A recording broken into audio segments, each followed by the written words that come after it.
We've seen Carol's transformation. We've seen her kind of grow and evolve and have ownership of these powers. And more than anything, we've just seen how incredibly strong she is. She's been called. Nick Fury has finally decided that there's an emergency. And of course, she's going to take that call. You get to see this really beautiful thing, which you kind of get a taste of with Avengers Infinity War as well, which is very powerful people meeting each other. Powerful people all being in one room. Powerful people that all have very specific skills working together to form a team. And Carol, because she sort of has this connection of Nick, who is obviously sort of the mastermind behind all of this, there is a sense of respect from the beginning when she walks into the room. I think there's, of course, apprehension at the same time of, like, who are you? But I think very quickly they understand that this is someone that they want to be on their team, and that they're sort of, their hands are tied at this point. They've done the best that they can do and came up short, so they're going to have to lean on somebody new. So at the end of Avengers Infinity War, we're devastated, and we're in a state of devastation. And I think what's amazing about these films is there are stakes unlike we've ever seen before in films like this. There is no bouncing back from some of this. We're also seeing with Carol the scope of what's happened because she comes from a different place. We're seeing that this is not just something that's just on Earth. This is an interstellar type of situation, which brings a whole new level of importance to this. That this is big. So we get to kick this off with a little bit of a glimmer of hope, a sense that there's a team that's forming that's going to be able to get this done. Carol is stronger than ever, more embodied than ever. She's been learning how to do stuff for, however long that we haven't seen her between her origin story and now. And she's ready. She's matured. And the team needs her. He's always been this very austere kind of guy, but had this real loyalty to institutions and to people, and I think they slowly strip that away from him. He loses his faith in government and Winter Soldier and his faith in his friends and his family and Civil War. And, I think when we see him in Infinity War, he's become this sort of ossified kind of, I don't even know what the right word is, but he's just turned his back on a lot of things. And I think, with this movie, they let him kind of return back to that, kind of like sanguine, hopeful soldier, leader.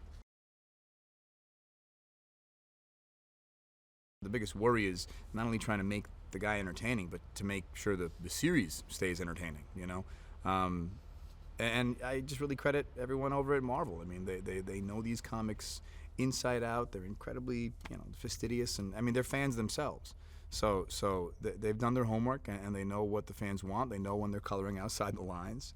And they somehow managed to stay loyal to the source material, but also give this guy enough challenges to keep him interesting enough to have audiences want him coming back. I was affected. I knew it was coming, and I'm wiping tears away. So that's proof right there. If you know the story and it still kind of rocks you, that's proof they're doing something right.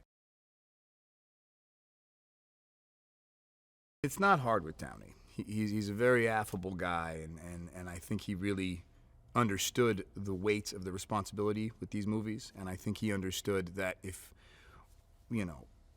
when one person succeeds, we all succeed. So he really went out of his way to help us find our footing, not just in the Avengers films, but in your own individual franchise as well. Even when he wasn't on set, I still felt his support. Well, the good thing is it's always easier to build people back up after they've been broken down. So at the beginning of this movie, we see a lot of broken people, and that's what Marvel's great at doing. They've truly leveled us, not just literally, but morally and emotionally. They're true cinephiles. They really, really know so much about movies. Their directing style is really connected to that knowledge because they can reference other things in a way that I've not seen other directors reference, and right away you can kind of understand what they're looking to convey with the scene. And again, they're also incredibly personable guys, so they're just their attitude kind of breeds this sort of lightness on set, which makes everyone feel like it's game. Thor Ragnarok, Thor probably wouldn't have fit in this film. You can afford to take bigger risks and be that wacky and reinvent the entire world to support your version of the character if it's your title film. But you've got to, if you come into an ensemble, also sort of adjust and fit into the mold and the tone of that film. And this really was sort of Thor at his best, is how Joe and Anthony described it. This was his most heroic, his most sort of avengeful, passionate, driven kind of committed version that we'd seen, and so that was fun, to again explore something completely different.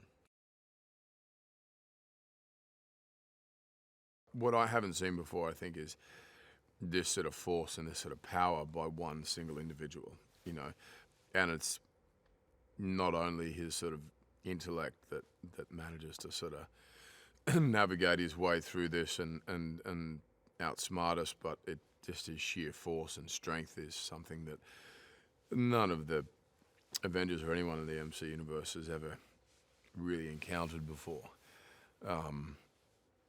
So, that was, I think, on paper, an exciting thing to sort of embark on, and also even just reading the script, kind of racing to the end to work out how the hell are we going to beat this guy. I think most of us have been pretty vocal about what he started, and without him, none of us would be in this position. And what he created and invented, we had to rally sort of in amongst that and behind him, and he led the way like a true leader and champion, and we wouldn't be here without what he'd done. And there's always been such a great encouragement from him, such great constant feedback to what we're doing. I think it's the darkest in some ways, the sort of wackiest in other ways. It feels like there's a real sort of drama at the core of it, a sort of small indie character-driven sort of drama on one hand, and then coupled with it being the most expensive, biggest, visually stunning, smorgasbord, effects-driven film you could ever imagine. Well, I couldn't have imagined, how far this would come from 10 years ago, and really never envisioned what it would be like to have so many people from the MCU all together on one set and in one story, and how the storylines complement each other and how they affect one another. And it's really an awesome achievement, which is, a testament, obviously, to Kevin and everybody who's at Marvel, keeping this sort of mythology together and finding ways to create storylines that, work for the comics, but at the same time, kind of work in concert with what we're trying to do as a live-action film. I think in this one we really got to see a lot of dimensions of Rhodey, and clearly through his trials and tribulations and everything that he's been through, and him sort of getting back on his feet, so to speak, literally and emotionally and physically. And so, I've had a nice arc in this character run, and it's been a lot of fun. That's the thing. I think that's what these movies pay off well, is the grandeur, and then there'll be very intimate scenes, and it plays between that, pretty fastly, I think, and that's something that's rare. I think that's part of like the secret sauce that Marvel has, having like it's not just slinging arrows and flying with hammers and that kind of stuff. It makes fun of itself when it needs to. It's serious when it needs to be serious. It's grounded, and then it's absolutely a spectacle and ridiculous and action packed, and then that sense of humor is of making fun of itself. I think is one of the best sort of ingredients in this storytelling of this long episodic of what Marvel's created. I have such a great connection with them, and they're great communicators. It's nice to have two of them. I couldn't imagine it just being one person. Working with them on Civil Wars and then in these two Infinity War films, they have such a you never get an opportunity, in my mind, I don't think, to be able to be as free and as you can go off book and just start playing around, and nobody cares about what turns out best or what's funniest or what's most serious or what's most subtle. They really, as a leader of this whole thing, as directors, they empower all the other actors and to be leaders themselves, to contribute, and they really unite people. There's a great communion that they establish, and they have a great sense of humor. I trust in everything that they say and do.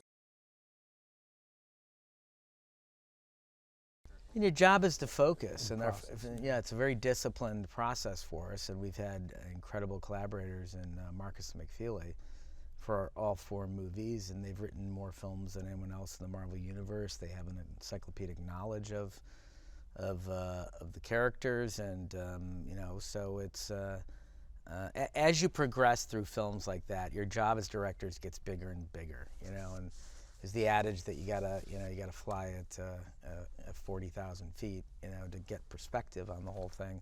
Well, by the time you get to something like Endgame, you're flying at 70,000 feet. You really have to have an incredible team of collaborators that you're working with that allow you to focus on the big picture.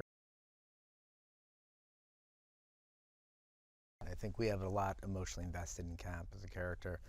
We have a lot emotionally invested in Chris as a friend and a collaborator. So I think it's a proud moment to be able to sit back and look at with perspective the journey that character's gone on, because I think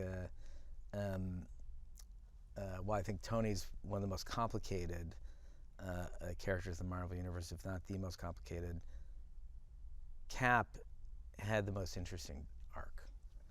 And Winter Soldier was not only I think a touchstone moment for the Marvel Universe, it shifted tone, it upended.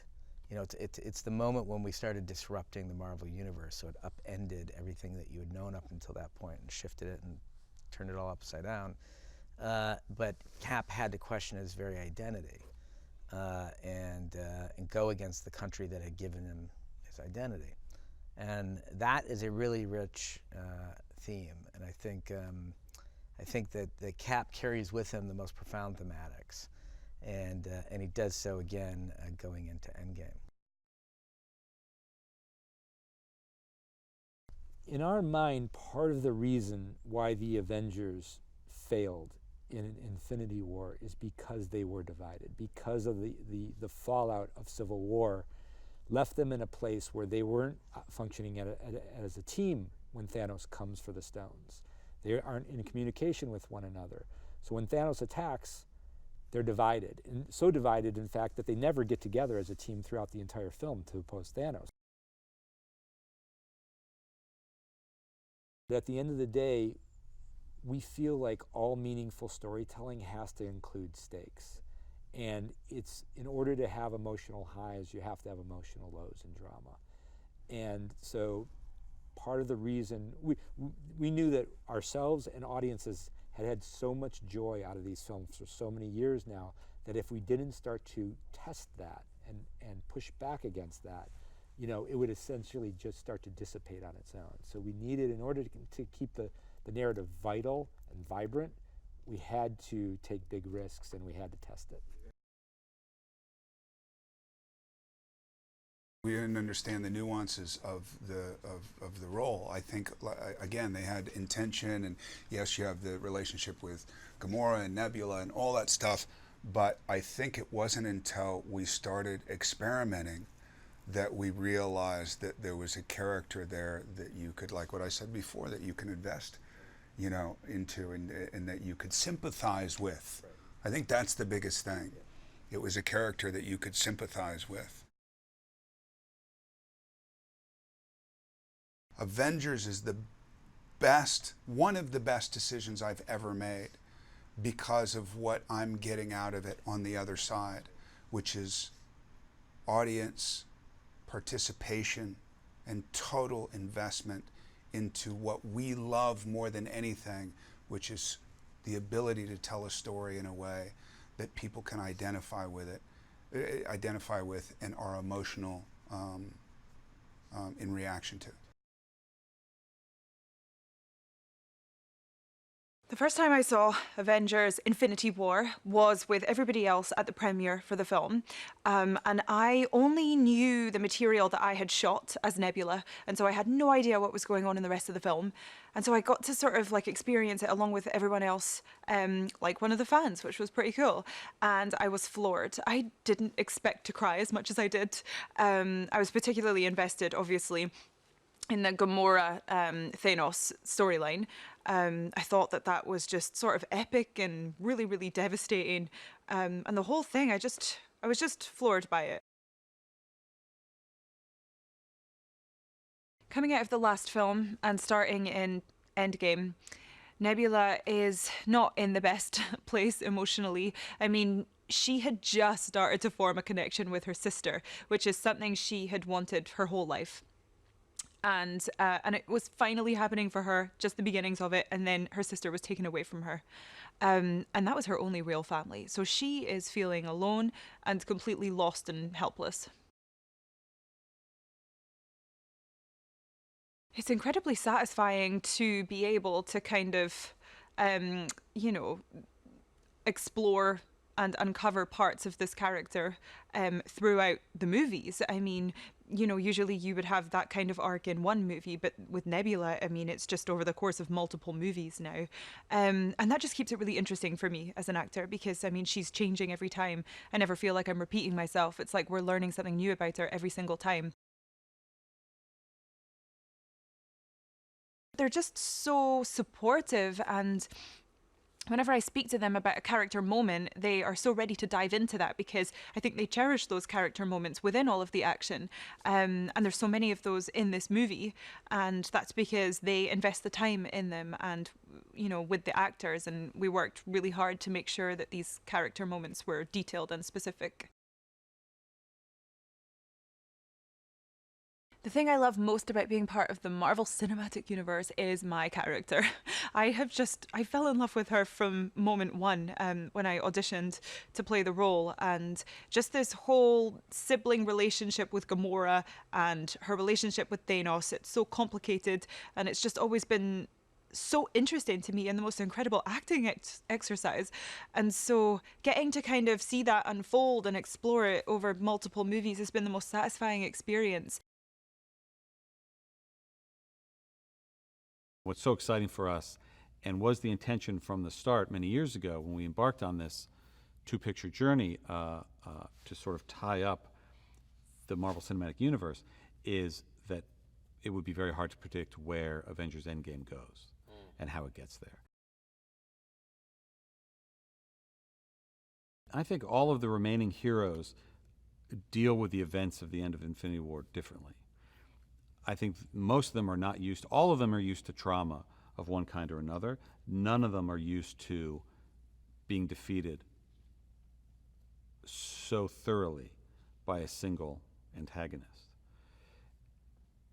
And I think they are trying to figure out how that happened and why that happened. It's been a journey, and it's been a journey for 10 plus years for our fans, for people that enjoy going to the movies, and the reaction to the end of Infinity War, when half of their favorite characters dissipated and turned to dust, really was indicative of how emotionally connected the world has gotten to these characters.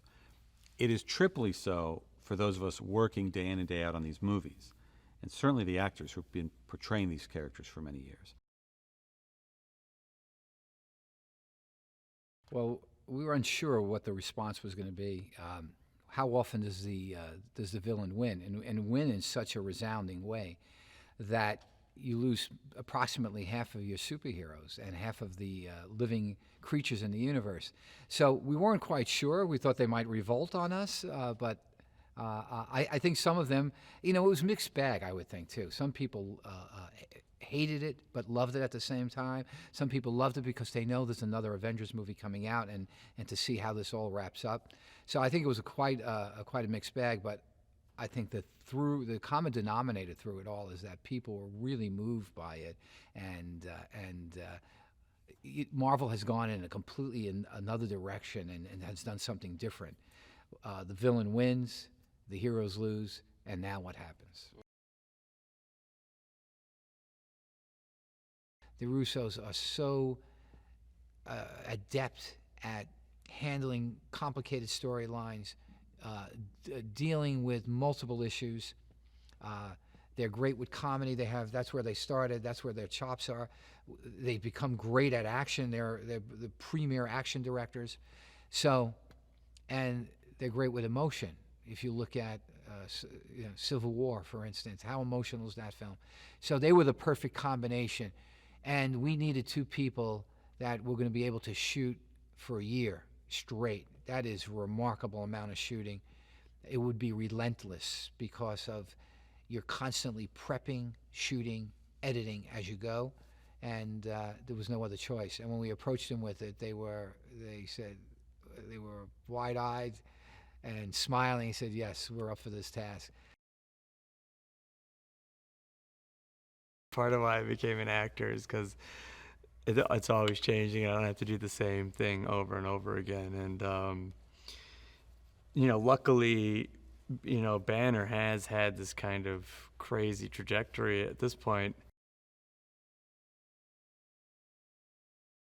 An actor's essential journey is really kind of like a vagabond. It's transient, you're alone. You don't see people very often. And this was totally different than that. And so we made this beautiful family together. And I'm actually really moved about it. Yeah, I mean, the amazing thing about Marvel is they sort of have their hand on the pulse of the culture, and as a reflection of, and I would say even a bit of a leader of where we are, where we were, and where we're going. These characters are archetypes, and the emotional resonance, the relationships they have with one another, and it's really the main thing that makes the movies work. It's the main thing that makes any movie work. The visuals are incredible, and the action's great, and all of that would be fun to experience, but it wouldn't last or have the same impact if you didn't really care about the characters. One of the things that I really have always liked about Ant-Man and our films is that it really is about kind of parental and these relationships, family relationships. And, Scott Lang is a father, and that puts him in, I guess with Hawkeye as well, but not many of those characters are parents.